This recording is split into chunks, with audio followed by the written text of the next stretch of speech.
이 시간은 창세기 시간입니다. 창세기 19장 1절부터 8절까지 하겠습니다. 날이 저물 때에 그 두 천사가 소돔에 이르니 마침 롯이 소돔 성문에 앉았다가 그들을 보고 일어나 영접하고 땅에 엎드려 절하여 가로되 내 주여 돌이켜 종의 집으로 들어와 발을 씻고 주무시고 일찍이 일어나 갈 길을 가소서. 그들이 가로되 아니라 우리가 거리에서 경야하리라 했습니다. 창세기 18장에서는 소돔과 고모라의 심판에 대해서 예언을 했습니다. 그런데 19장에서부터는 소돔과 고모라의 심판이 시작이 되는 것입니다. 그래서 날이 저물 때에, 그것은 황혼, 밤이라는 뜻입니다. 밤이 왔다라는 것은 어두워졌고 고난이 오고 역경이 온다라는 것입니다. 그런데 왜 하나님이 이 소돔과 고모라를 심판하시려고 하실까요? 이 소돔이라는 그 뜻이 그슬리다, 불탄, 화산에 의한 이런 뜻이에요. 소돔이라는 뜻이 자체가 화산에 의해서 불타다라는 뜻입니다.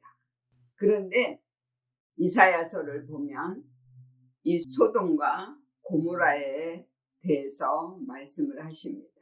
이 소돔은 하나님의 말씀을 듣지 않습니다. 그리고 고모라는 하나님의 법을 무시했습니다. 그렇기 때문에 이 소돔과 고모라는 심판을 받아야 된다는 것입니다. 그리고 이 롯은 휘장, 덮개, 덮이다, 싸다 이런 뜻이에요. 이 롯은 어둠입니다. 영적인 눈이 가려져 있기 때문에 이 영적인 말씀을 볼 수가 없고 하나님의 그 뜻을 알 수가 없습니다. 그래서 롯이 소돔으로 간 것입니다. 우리 영을 살리기 위해 주신 하나님의 말씀을 가지고 보이는 육적인 것을 위해서 그 말씀을 해석하고 또 육적으로 그 믿음이 돌아갔다라는 것입니다. 그래서 하나님의 말씀을 듣지 않는 거예요.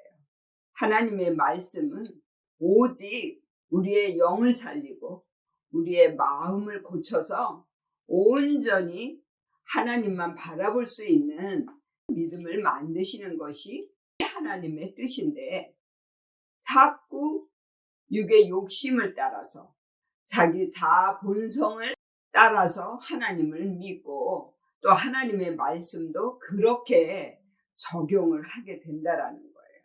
그런데 이 롯도 이 아브람 속에 있는 것입니다. 이 아브람 속에 세상 것이 남아있고 또 자기 자아 본성이 남아있기 때문에 그것을 버리지 못하고 자꾸 미련을 가지고 세상을 돌아본다라는 거예요.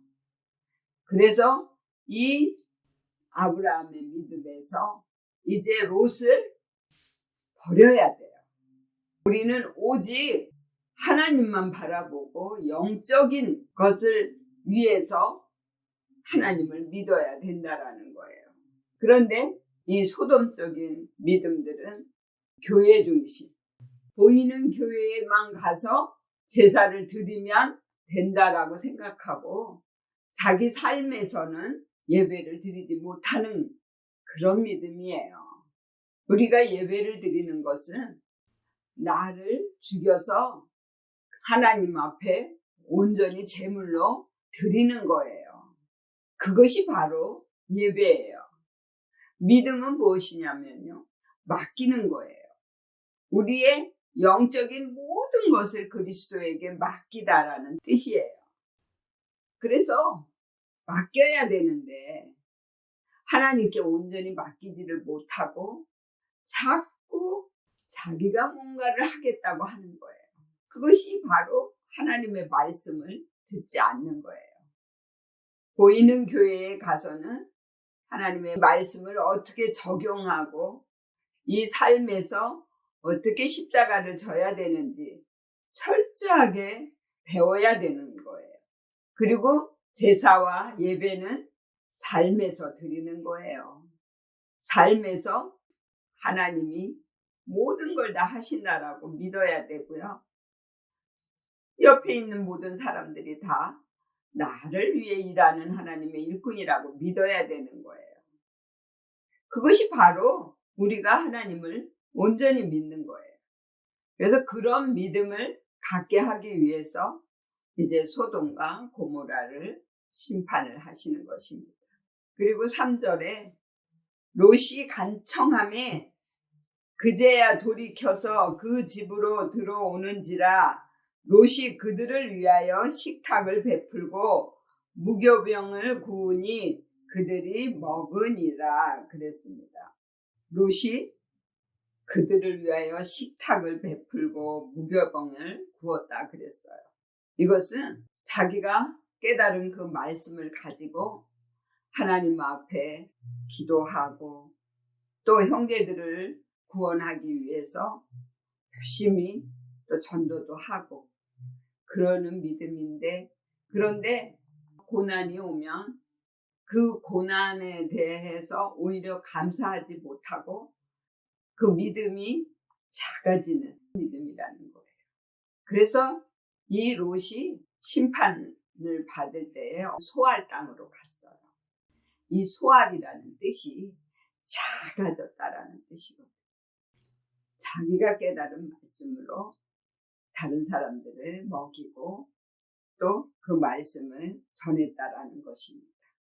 그리고 4절에 그들이 눕기 전에 그 성 사람 곧 소돔 백성들이 물론노소하고 사방에서 다 모여 그 집을 애워싸고 롯을 부르고 그에게 이르되 이 저녁에 네게 온 사람이 어디 있느냐 이끌어내라 우리가 그들을 상관하리라 그랬습니다.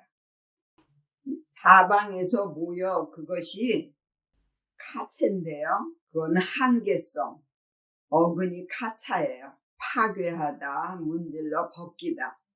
그런데 다가 콜이에요. 전체 각각 모든 면에서 아무것도 아니다를 해야 한다. 우리는 정말 아무것도 아닌 거예요. 그런데 내가 자꾸 하나님 자리에 올라가서 나를 높이는 거예요. 그러니까 하나님이 해주세요 이렇게 해야 되는데 하나님을 찾지 않고 자기가 문제를 해결하려고 한다라는 거예요. 그것이 곧 내가 우상을 숭배하는 거예요. 내가 하나님 자리에 올라앉아 있다라는 거예요. 그런데 그 사람들이 뭐냐면요. 에노시인데 죽을 수밖에 없는 존재, 깨지기 쉽다, 약하다 이런 뜻이거든요. 그렇게 우리는 다 깨지기 쉽고 연약한 존재라는 거예요. 우리 힘으로는 아무것도 할 수가 없어요.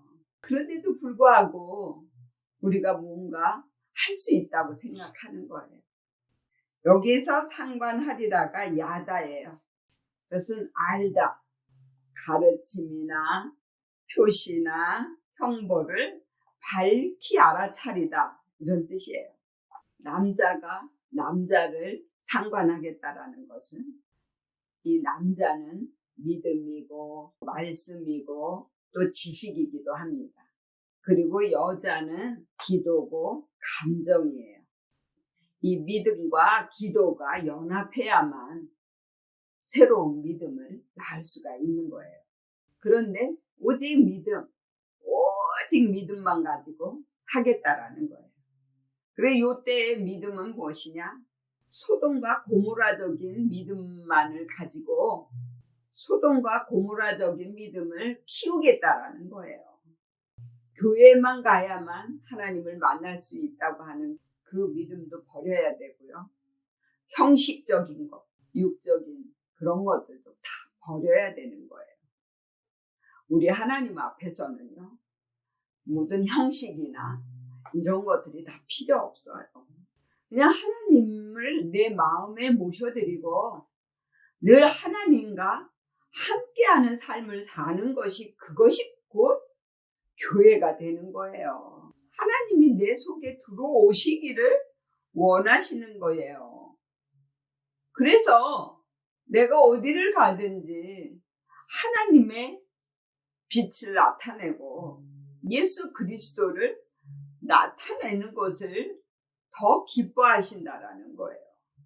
그리고 6절에 롯이 문 밖에 무리에게로 나가서 뒤로 문을 닫고 이르되 청하노니 내 형제들아 이런 악을 행치 말라. 내게 남자를 가까이 아니한 두 딸이 있노라. 청컨대 내가 그들을 너희에게로 이끌어내리니 너희 눈에 좋은 대로 그들에게 행하고 이 사람들은 내 집에 들어왔은즉 이 사람들에게는 아무 짓도 하지 말라 그랬습니다. 이 가까이가 무엇이냐면 야다예요. 알다, 가르침, 표시, 형벌을 밝히 알아차리다. 그냥 문자적으로 볼 때는 뭐 상관한다 그러고 또 남자를 가까이 아니했다 그러니까 육적인 것으로 잘못 해석할 수가 있습니다. 그런데 이 하나님의 이 가르침이나 하나님의 말씀 이런 것들을 잘못 깨달아가지고 잘못 알고 있다라는 거예요. 그래서 그런 것들을 밝히 알아차려야 되는 거예요. 그래서 이 문자적인 말씀만 가지고 해석을 하게 되면 잘못된 해석을 할 수 있다라는 것입니다. 남자하고 남자하고 해서 어떻게 새 생명이 나오겠어요? 또 여자하고 여자하고 해서 어떻게 생명을 얻을 수 있겠습니까? 그건 아무것도 아니라는 거예요. 꼭 하나님의 말씀에 대한 지식을 가지고 그 말씀을 붙들고 기도를 해야만 새로운 생명을 얻을 수 있다라는 것입니다. 그래서 말씀만 믿음만 이것도 아니고요. 또 기도만 이것도 아니라는 거예요. 그래서 말씀과 기도는 꼭 연합해야 되고 그 말씀을 붙들고 기도를 하는 것이 새 생명을 얻을 수 있는 믿음을 낳게 된다는 것입니다. 그렇게 하지 않는 것은 바로 하나님의 법을 어기고 하나님의 말씀을 듣지 않는 거예요. 그래서 이런 악을 행치 말라. 그 말라가 알인데요. 아무것도 아닌 가치 없는 것이다. 그 말씀을 따르는 믿음의 행위가 나타날 때 곧 새로운 생명이 잉태가 되고요. 그래야만 믿음이 자라날 수가 있는 것입니다. 그것을 위해서 늘 기도하시기를 예수의 이름으로 축원을 드립니다.